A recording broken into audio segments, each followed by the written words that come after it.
Rubbish.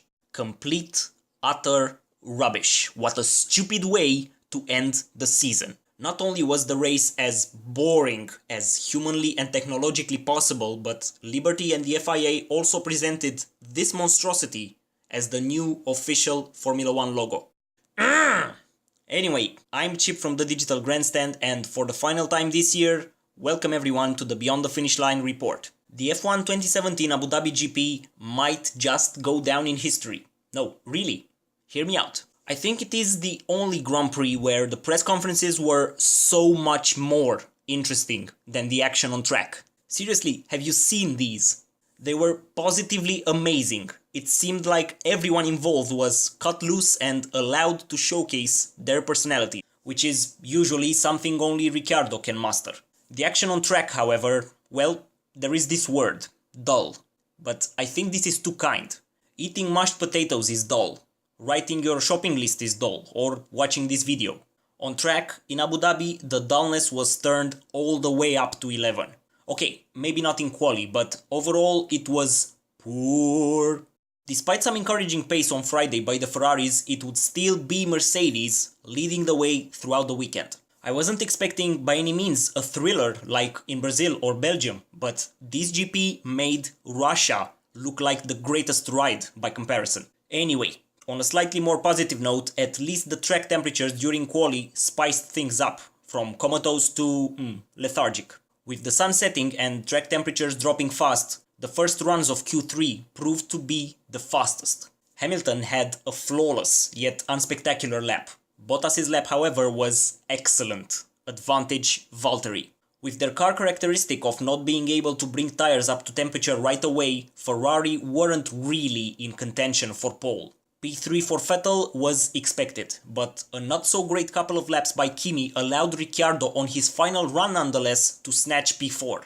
Verstappen was P6 with Hülkenberg, Perez, Ocon and Massa being best of the rest on Saturday. Now then, race day.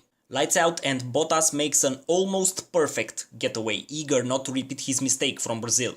Both Hamilton and Vettel had wheel spin but kept positions. Into the first corner, Sebastian goes that tiny bit deep, locks up, and really from that moment on he was out of race winning contention. Behind the top three, Ricciardo was under serious pressure from Raikkonen, who in turn had to keep an eye on Verstappen. A short battle ensued, but soon there was another issue to tackle: fuel levels.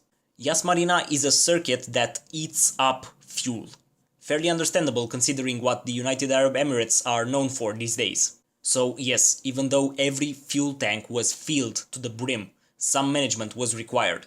Lewis tried his best to stay with Valtteri on the first lap but couldn't mount any offense, so soon enough he dropped off and kept the gap to about 2 seconds. Vettel likewise, he was already managing fuel and was half a second per lap slower than the Mercs ahead. Ricciardo, Raikkonen and Verstappen all followed suit. In fact, the only real fights of the first few laps, and as it turned out the whole race, were the ones between Hülkenberg and the Force Indias and that of Stroll and Grosjean.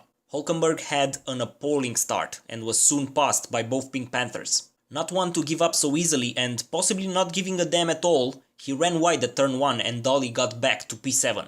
On the back straight, Perez slipstreamed his way past the Renault, but the Hulk again fought back. Taking the outside line into turn 11, Nico locks up, takes to the runoff area and emerges ahead. "Not that way, brother, that's not the way to pass."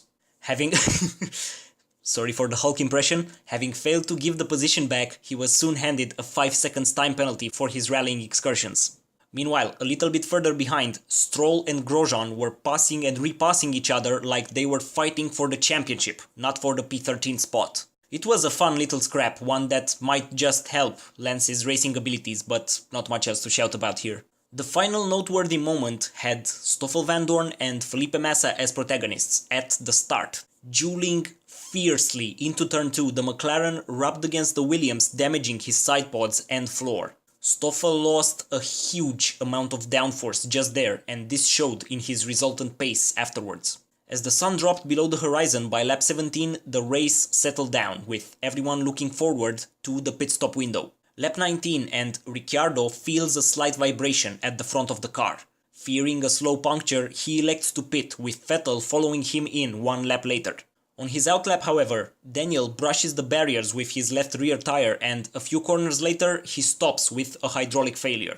Sensing the possibility of a safety car, Mercedes call Bottas into the pits, leaving Hamilton to lead the race. Yellow flags were waved as Ricciardo's Red Bull was recovered, but no safety car deployment. Lewis pumps in some great laps, and when he pits at the end of lap 24, he emerges just 1 second behind his teammate. This proximity offered hope for a belated battle, but it never materialized, because of course it didn't. At the end of the 55 laps, Bottas was the winner, with Hamilton completing the Mercedes 1-2, and Vettel, almost 20 seconds behind the victor, took another podium for Ferrari. Kimi was fourth, with Verstappen less than 1 second behind. On a day where Renault had the best midfield car, Nico Hülkenberg, despite his penalty, still ended up P6, but his teammate had an unfortunate early exit when his left front wheel was not secured during his pit stop. Perez was P7, just ahead of Ocon, while Alonso and Massa rounded up the top 10.